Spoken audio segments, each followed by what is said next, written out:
Good day, everyone. For today, I will be discussing all about vectors. But before we will be solving all about vectors, let us have its definition. So a vector is a quantity that has both magnitude and direction.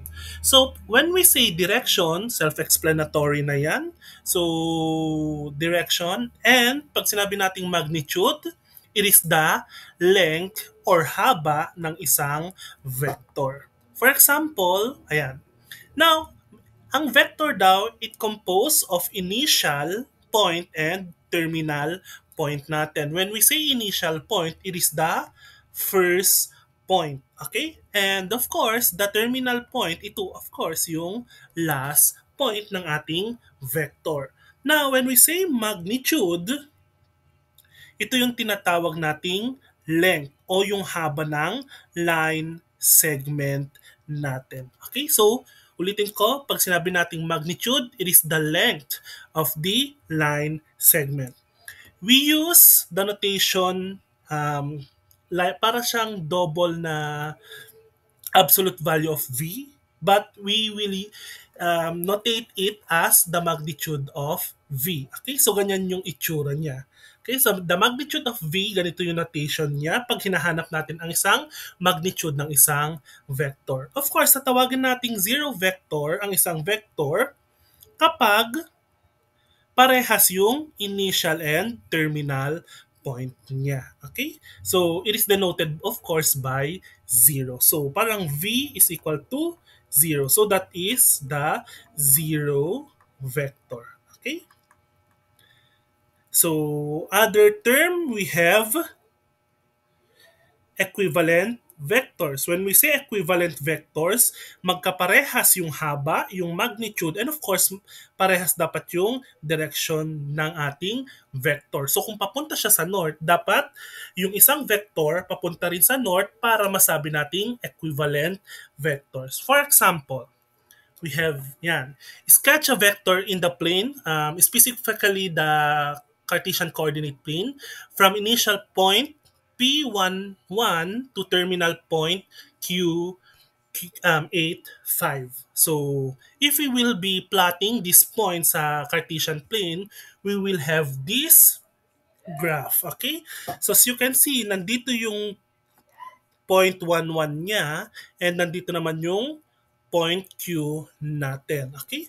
So, kung this is our point. This is actually yung point Q ang tinatawag nating terminal. Okay? Terminal point kasi siya yung uli. Of course, yung P natin, ito yung tinatawag nating, sabi natin, sorry, it is the initial point. And pag kinuha natin ang vector ng dalawang point, ganito ang kanyang notation. We have the line segment or ray, I should say. Ito ay tinatawag na ray PQ. Okay? So, that is the on how to sketch a vector in the plane. So for example, sketch the vector ray ST where S is point 3, negative 1, and T is point negative 2, 3. So, nasang quadrant kaya yung point 3, negative 1? So, 3, negative 1 nasa quadrant 4. Okay? Dito naman, negative 2, 3 nasa quadrant 2. Okay? So, let us have the Cartesian plane. So, for example, ayan. So, pagpasensyo niyo yung Cartesian plane ko. 3, 4, 1, 2, 3, 4, 1, 2, 3, 4, 1, 2, 3, 4. Okay, so 3, negative 1. So, nandito yung ating point S. Then, papunta siya sa point T natin, 3, negative 1. And point T natin na negative 2, 3. Nasaan yung negative 2, 3. So, nandito na part. Then, we will be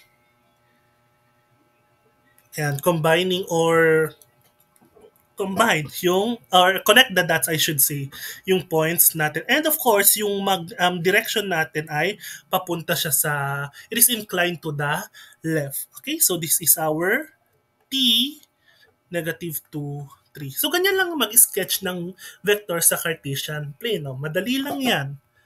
Next, are V and W equivalent vectors? What is equivalent vectors again?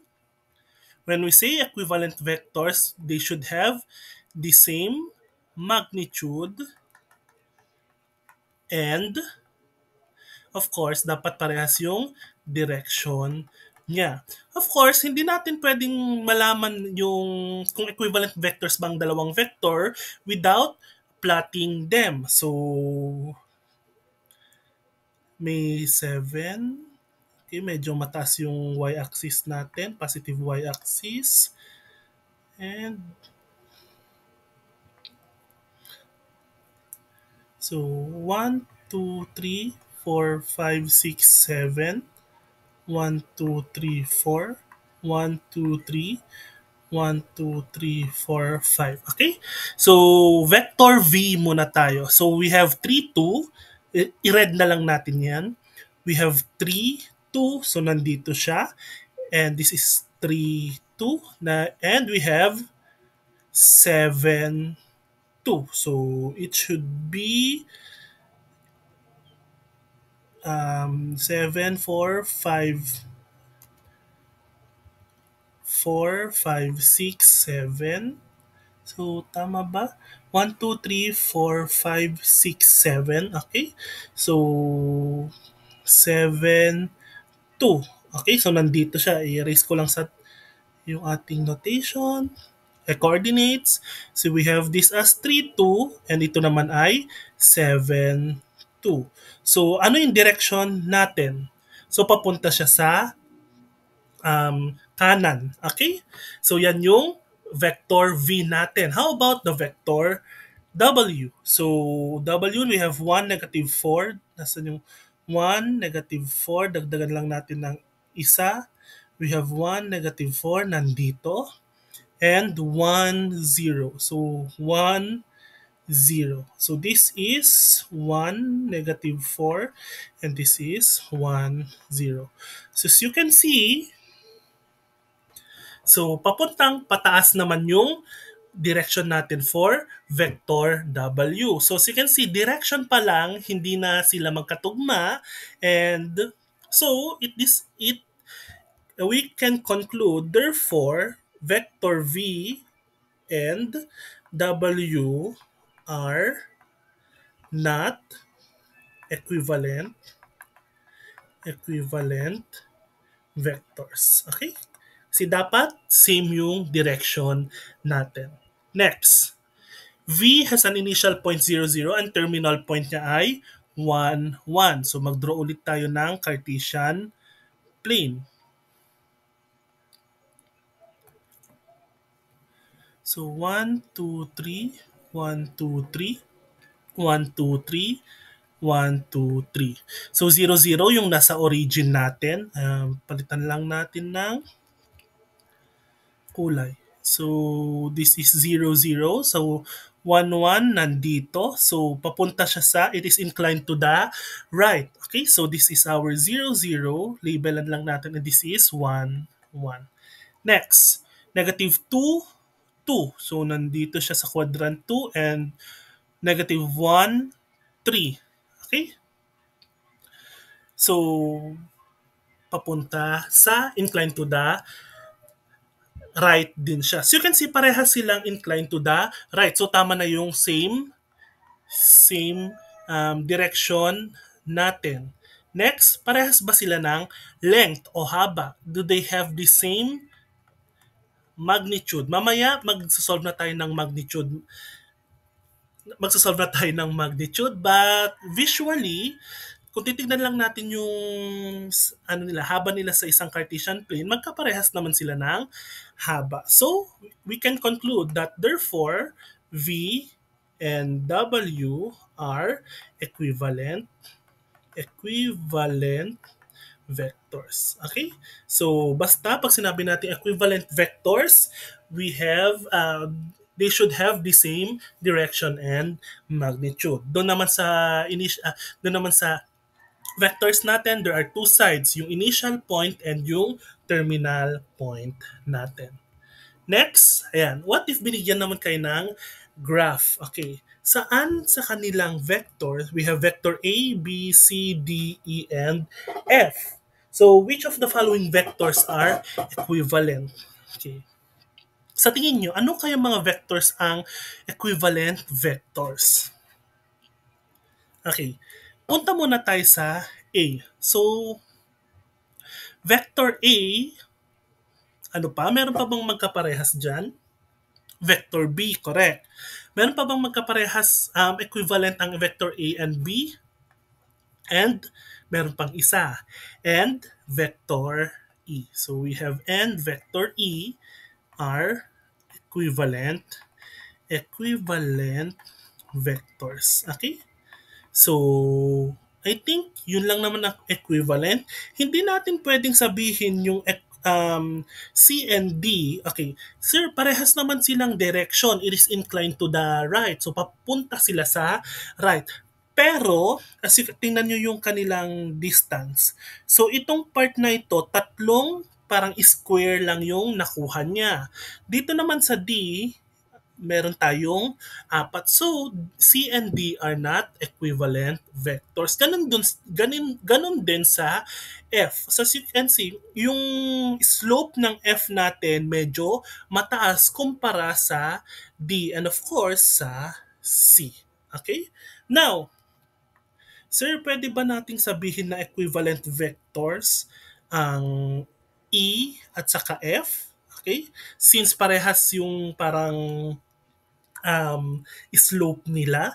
So, hindi rin natin pwedeng gamitin kasi nga yung magnitude ang tinitignan din natin. Hindi lang naman isang condition ang kailangan natin masatisfy when it comes kapag sinabi nating equivalent vectors.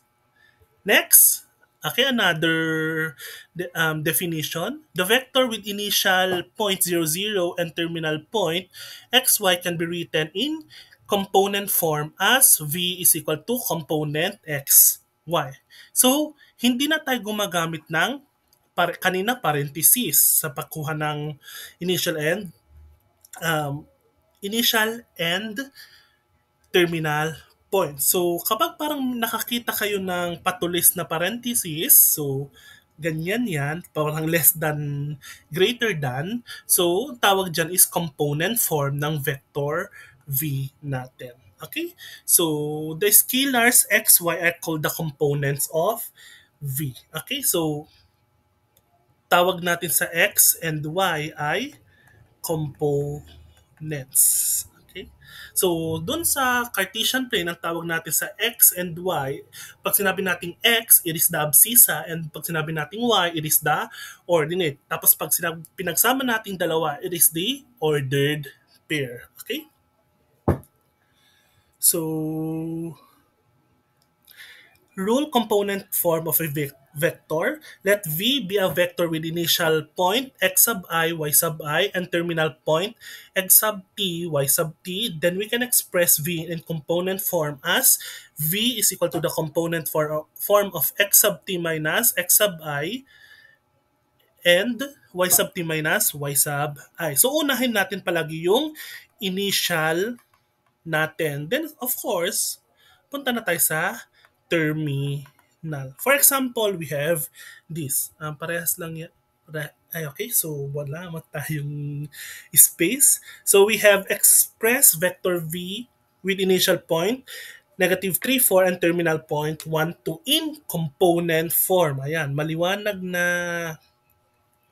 direction. It is component form. So, we have V is equal to hindi siya parenthesis, component, parang less than.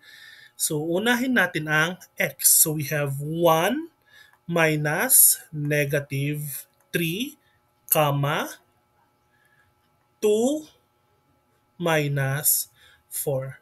Okay? So, we have v is equal to component form of 1 minus negative 3 is 4, 2 minus 4 is negative 2. So, kung meron tayong let's box it. So kapag meron tayong initial point na negative 3, 4 and terminal point na 1, 2, meron tayong vector form, component form na vector na 4, negative 2. Okay? So we have 4, negative 2. Okay? Okay, another example, vector W has initial point negative 4, negative 5, and terminal point negative 1, 2. Express W in the component form. So we have W is equal to, so x sub t is negative 1 minus negative 4, comma, 2 minus negative 5. Then close it. So negative 1 plus 4, parang ganun din lang kasi negative times negative is positive. We have 3, comma, 2 plus 5, negative times negative is positive. So we have 7. So W is a component form of 3 and 7. Okay, so ganun lang kadali yung component form natin. Ayan. So, magnitude. When we say magnitude, it is the length, yung haba. So, medyo familiar na sa inyo tong formula na yan. So, saan nyo nakikita kaya yung formula na yan? So, square root of x square plus y square. Okay, it is actually the distance sorry. So, this is actually the distance formula. Okay? So, kinukuha lang natin yung distance formula ng magnitude V natin. So, huwag niyong kalimutan itong formula natin that magnitude V is equal to square root of x square plus y square. Okay? Of course, yung dapat na maging sagot natin sa magnitude ng V ay greater than or equal sa 0. Hindi tayo pwedeng magkaroon ng negative na distance. Okay? So, another properties ito. So, if we have V is equal to the vector component form of x sub 1, y sub 1, and W is equal to the component form of x sub 2, y sub 2, and KB is scalar. So, we have these properties. So, kapag sinabi natin K, it is the scalar. So, so parang ganyan yan, x sub 1, y sub 1, y sub 1. So, i-distribute lang natin ito. Dito naman sa vector addition, madali lang, combine nyo lang yung x sub 1, x sub 2, syempre using the addition property, addition operation, I should say, and y sub 2, and y sub 1. Okay, yun yung vector addition. Okay, for example, yan, nasa baba. We have vector V with initial point 2, 5 and terminal point niya is 8, 13. And meron tayong isa pang vector na W in component form na negative 2, 4. So, na-combine na natin yung initial point and terminal point ng vector W natin. So, letter A, we have express V in component form and find magnitude V. Then using algebra, find V plus W, 3V and V minus W. Okay? Hindi natin masasolve itong B, C, D kung hindi natin kukunin yung component form ng V. So, paano ulit natin kunin yung component form ng V? So, minus lang natin yung terminal sa initial. So, we have 8 minus 2. Of course, gagamit kayo dyan ng parang less than, greater than. 8 minus 2 and 13 minus 5. So, 8 minus 2, we have 6. 13 minus 5 is 8. So, meron tayong vector V na 6 and 8. Now, pwede natin na makuha yung kanyang magnitude. Okay? Ano ulit ang formula for the magnitude? X square plus y square. Yung x square plus y square, hindi natin kukunin sa initial point at terminal point. Kukunin natin ito sa component form natin. So, square root of, dito sa nakuha natin kanina. So, we have 6 square plus 8 square. So, ganun lang kadali. So, we have 6 square is 36 plus I'm sorry, 8 square is 64. So 36 plus 64 is 100. Square root of 100, we have a perfect square number. We have 10 units. Okay? So, ang haba daw ng vector 6, 8 natin is 10 units. So, that is how to solve letter A. How about in B, C, D, E? Basta tandaan natin, 6, 8 yung V. Okay, so ilagay lang natin. Vector form of V is 6, 8. So, letter B muna tayo. We have V plus W is equal to, so vector form 6, 8 plus W natin is negative 2, 4. Given na yung kanyang vector form. So, hindi na natin kukunin yung vector form, component form. So, hindi na natin kukunin yung component form niya. So, the same lang siya sa 6 plus negative 2 and 8 plus 4. So, 6 plus negative 2 is 4. 8 plus 4 is 12. So, we have V plus W is equal to 4 and 12. Okay? C. We have 3V. So 3 times 6, 8. Okay? So we have, sorry, it should be 3 times 6 and 3 times 8. So 3 times 6 is 18. 18, sorry, 3 times 8 is 24. Okay, so that is 3V. Okay, madali lang yan. And next, we have D is equal to V minus 2W. The same lang yan sa, of course, this is 6, 8 minus 2 times W natin is negative 2, 4. So, syempre, unahin natin yung negative 2W. So, kahit nga yung minus, wag na nating pakilaman. So, pwede nyo namang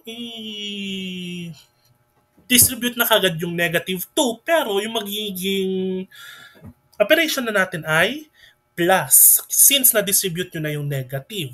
Okay? So, we have 6, 8 plus distribute the negative 2 dito. So, negative 2 times negative 2, 4. Negative 2 times 4, negative 8. So, 6 plus 4 is 10.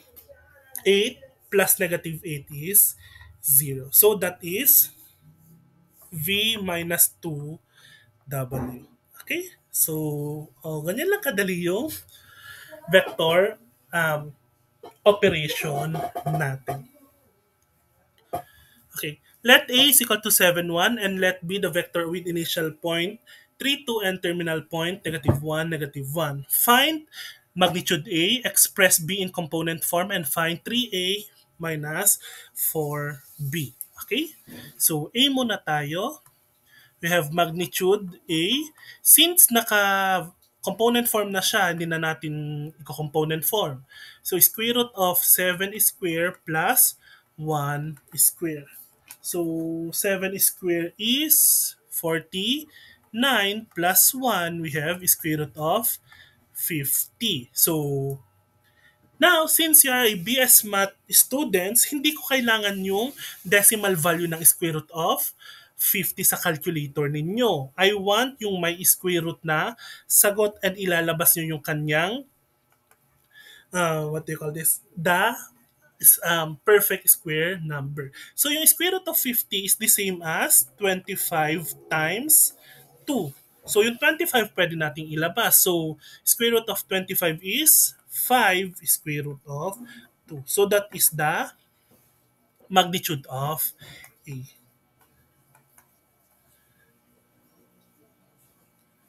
How about yung B? We have component form. So we have B is equal to component form of terminal muna tayo, negative 1 minus 3, negative 1 minus 2. So negative 1 minus 3 is negative 4, and negative 3. So that is our B. And our C is, I'm sorry, 3A minus 4B. So 3 times A natin is 7, 1 minus 4 times, bakit parentheses, B is negative 4, negative 3. So distribute 3 sa 7 and 1. So 21 and 3 plus, since itong buo na yung i-distribute natin, negative 4 times negative 4 is positive 16. Negative 4 times negative 3 is positive 12. Then add nyo lang yung x and y natin. 21 plus 16 is 37 and we have 15. Okay, so that is 3a minus 4b. Okay? Next. Ayan. Yan yung mga properties ng vector operations natin. Medyo madami. So, we have 8 properties.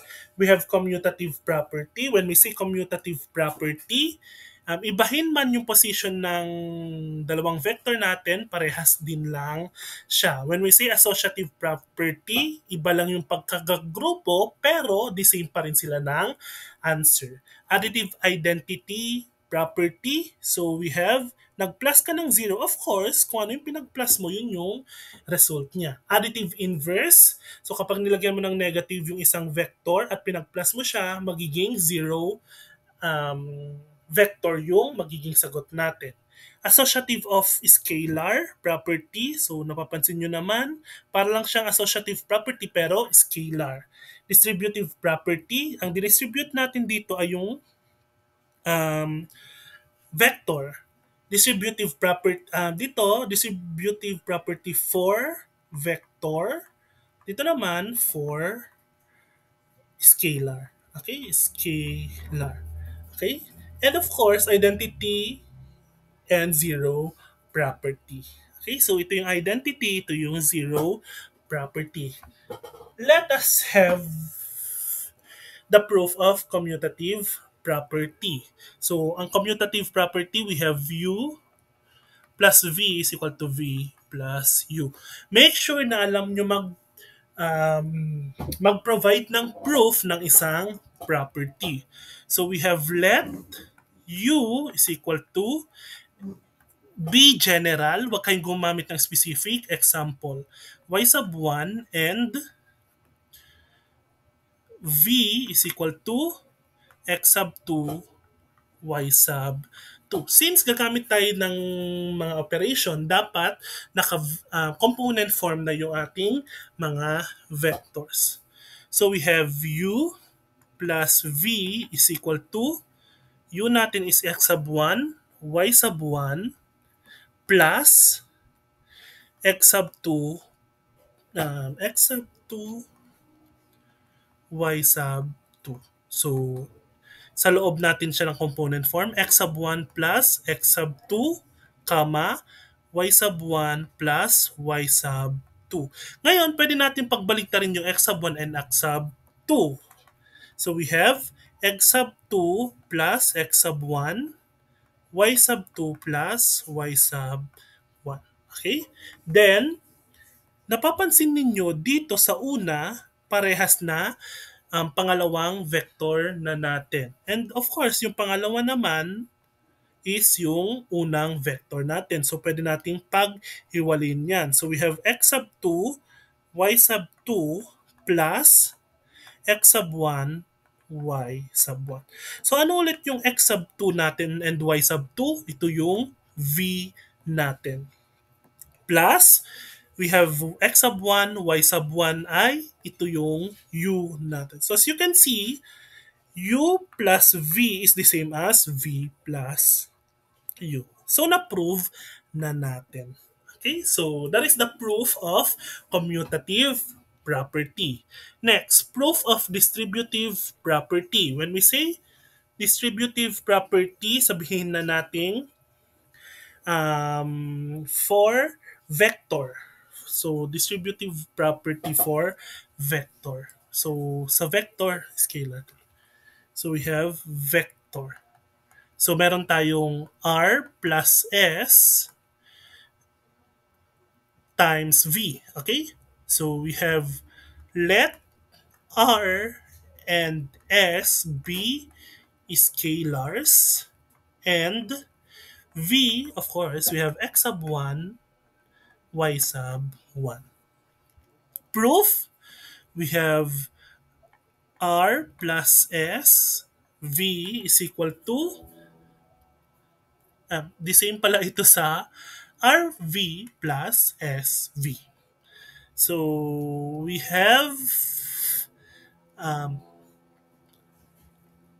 R plus S times yung component form ng v x sub 1, y sub 1.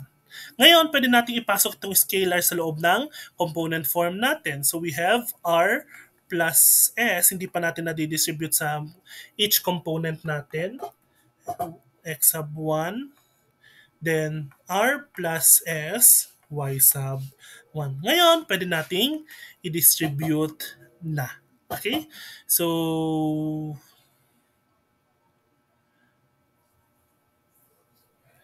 r x1 plus s x1, then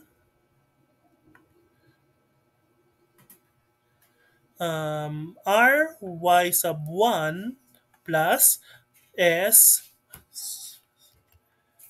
s y sub 1. Okay?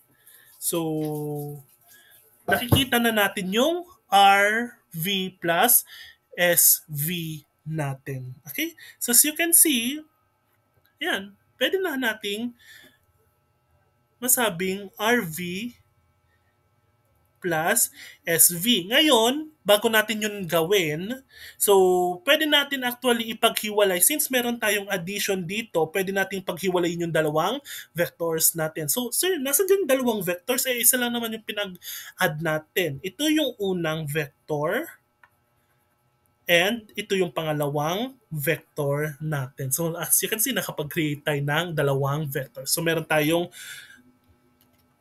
tayong R x1 and ry1 plus sx1 and sy1. Then, pwede nating i-factor out yung r natin and s. So we have r x sub 1, y sub 1 plus s x sub 1. Bakit parenthesis? X sub 1, y sub 1. And we all know that x sub 1 and y sub 1 are v. So we have r v plus s v. So as you can see na, prove na natin. So meron pa tayong meron pa tayong anim na properties. So please, i-practice nyo na sa mga tahanan nyo yan, sa mga bahay nyo yan, kung paano i-prove yung mga properties natin. Okay? Next. So, medyo madami yung terms natin. So, if we have a triangle, so, ito yung length ng of course, ito yung given vector natin, yung blue line na yan. So, yan yung magiging magnitude of V. Walang duda yan. Self-explanatory kasi sabi nga natin, ang magnitude is just the length. Now, kapag nasa baba or nasa tabi ng reference angle natin is the magnitude V cosine theta. And yung opposite niya naman is magnitude V sine theta. So, ang components ngayon ng triangle natin ay we have this. So, rewrite ko lang. We have cosine muna kasi yun naman talaga, palagi yung x natin.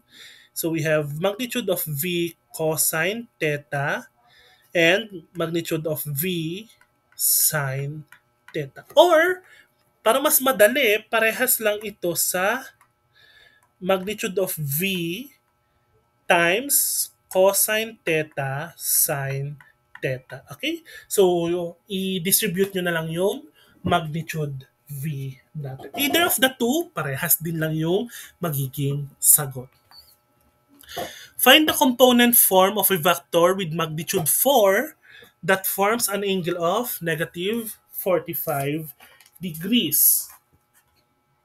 So, since naka-degrees yung ating angle, dapat ang format ng inyong calculator is in degree. Kasi kapag naka-radian, magiging iba yung sagot ninyo. Ulitin ko, dapat degree yung format ng ating angle unit sa digital scientific calculator. So, when we say magnitude of 4, yan yung magnitude of 4 natin. And yung angle natin, yan yung theta natin, negative 45 degrees. Or, parehas lang yan sa 100, it's not 180, it's 360 minus 45 degrees is equal to 315 degrees. Okay? So, either of the two, pwede nyo gamitan ng negative 45 or 315 degrees. Parehas lang yung kanilang magiging sagot. So, component form of a vector.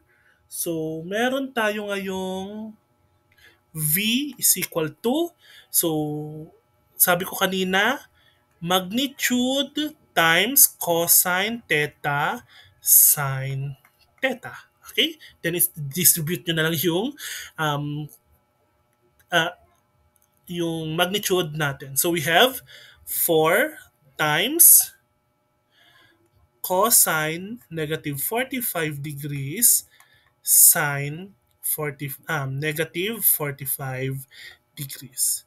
4 times, so on your calculator, what is cosine negative 45? So we have square root of 2 over 2. How about sine negative 45? We have negative 2, square root of 2 over 2. Then, distribute the magnitude. So, 4 divided by 2, 2. So, meron tayong 2 square root of 2. Negative 4 over 2 is negative 2. So, we have negative 2 square root of 2. So, meron tayong component form kapag ang given natin, ang magnitude niya ay 4 and ang angle niya is negative 45. Basta wag nyo, lagi nyo tatandaan yung ating, kapag ang given natin ay magnitude at angle, ito ang gagamitin nating formula. Yung magnitude times the cosine theta and sine theta. Okay, so yan, parehas lang. 2 square root of 2 and negative 2 square root of 2. Find the component form of vector v with magnitude 10 that forms an angle of 120. Okay, so we have v is equal to, sir, gusto ko yung nasa loob na yung um, magnitude v. Okay lang naman yon. So we have magnitude v cosine theta, magnitude v sine theta. So we have magnitude v natin is 10, ang theta natin is 120 degrees. So we have 10 cosine 120 and 10 sine 120 degrees. So on your calculator, what is 10 cosine 120? It is 5. Okay? Pinag-multiply na natin agad. What is 10 sine 120? It is 5. I'm sorry, it is negative 5 and 5 square root of 3. So, yan yung ating sagot. Okay? So, yan na. Ganyan lang kadali. Okay? Another definition or formula na dapat nating i-memorize. So, a unit vector is a vector with magnitude 1. So, pag sinabi nating unit vector, ang kanyang length o haba ay 1 unit. Okay? So, formula natin, we have this, u is equal to 1 over magnitude v times v, or pares lang yan sa u is equal to v over magnitude v. So, ay, mas magandang ganito na lang.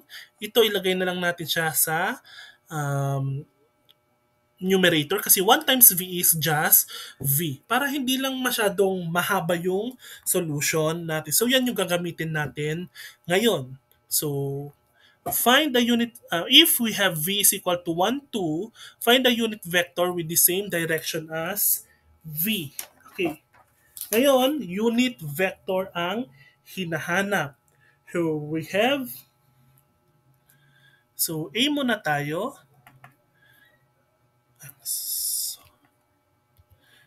So, u is equal to, we have u is equal to v over magnitude of v. So, ano ulit ang magnitude of v?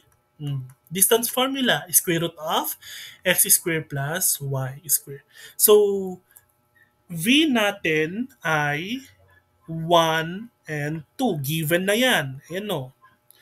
All over square root of 1, 1 square plus 2 square. So, palakihin lang natin yung component niya. So, we have, sige, mamaya na lang, kapag na-simplify na natin. So, we have 1, 2, all over, 1 square is 1, 2 square is 4, 1 plus 4 is square root of 5. Since may division tayo na square root of 5, ilob lang natin sa component form natin, 1 over square root of 5 and 2 square root of 5. Okay? Now, hindi pa yan yung tamang sagot natin. So, ano kaya gagawin natin dyan, students? Since may square root sa denominator, hindi tayo dapat magkaroon ng square root sa denominator. We will multiply our vector by square root of 5 over square root of 5 para makancel yung mga square root natin sa taas. So, we have 1 times square root of 5 is square root of 5 over, since natanggal yung square root sa baba, 5 na lang siya. And 2 square root of 5 over 5. So, yan na yung magiging sagot natin. Yan na ang unit vector natin. Okay? Next, find a vector W with the same direction as V such that the magnitude of W is 7. Find the vector W. Okay? Since naghahanap siya ng same direction ng V, and we all know that wag pag sinabi natin same direction and same magnitude, they should be equivalent, what they call equivalent vectors. So gagamitin ngayon natin yung nakuha natin dito. So we have B is equal to W is equal to 7 times U. Okay? So i-multiply nyo lang ng 7 yung nakuha natin kanina. So 7 times square root of 5 over 5 to square root of 5 over 5.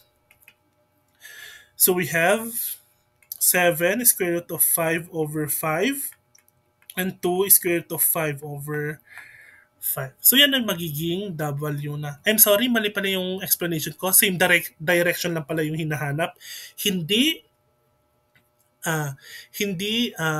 same magnitude. So yan na yung sagot natin for letter B. Okay? So, meron pa ba? So, ayan.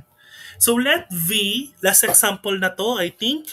So, we have let V is equal to 9 to find a vector with magnitude 5 in the opposite direction of as V. So, we have U find the vector with a magnitude 5 at as the opposite as V. Okay? So, since hindi naman tayo kinukuha yung unit vector, hindi tayo gagamit nung U is equal to V over magnitude of V. Hindi tayo gagamit ng ganyan. So, gagawin lang natin yung parang letter B kanina. So, we have find a vector. So, sabihin na natin W since hindi naman sinabing kung anong label ng vector natin. We have 5 times 9 times 2. Sir, opposite naman nakalagay dun sa sagot natin kanina. Ang given naman natin kanina ay same. Since same yung ating direction kanina, positive ngayon yung um, 7 natin, yung magnitude. Pero dito, since opposite, gagawin lang nating negative. So we have negative 45 and negative 10. So yan na yung other vector natin na may magnitude of 5 in the opposite direction as V. Okay, I think last na yan. Ay, di pa, we have standard unit vectors are the vectors I is equal to 1 sub 0, j is equal to 0, 1. So, dali lang yan. So, if we have ito, so V, parang ibig sabihin lang yan that V is equal to x and y, parehas lang siya sa x sub I plus y sub j. Okay, yun lang yung ibig niyang sabihin. X sub I plus y sub j. Pag sinabi nating I, yung horizontal. Pag sinabi nating j, yung vertical. Ayan o. Horizontal and vertical. Since yung I natin, sleeping line, pang kinder, ito yung horizontal. And of course, yung J natin ay yung vertical line. Ulitin ko, um, linear combination. Tawag pala dito is linear combination. Kapag tinanong ang hinanap ang linear combination, meron tayong form na x sub I plus y sub j. So, express the vector W is equal to 3 and negative 4 in terms of standard unit vector. I think this is standard U ayon. So, hindi lang natin tinatawag itong linear combination, it is also the standard unit vector. We have W is equal to 3, negative 4. Since tinatawag na hinahanap ang standard unit vector, lagyan nyo lang ng I and J. So, ang X para sa I, ang Y is para sa J. So, we have 3I plus negative 4J. Since di natin kailangan ng positive and plus and minus, simplify further, we have this is a 3i minus 4j. So, yan yung standard unit vector ng W natin. Vector U is a unit vector that forms an angle of 60 degrees with a positive x-axis. Use standard unit vector to describe U.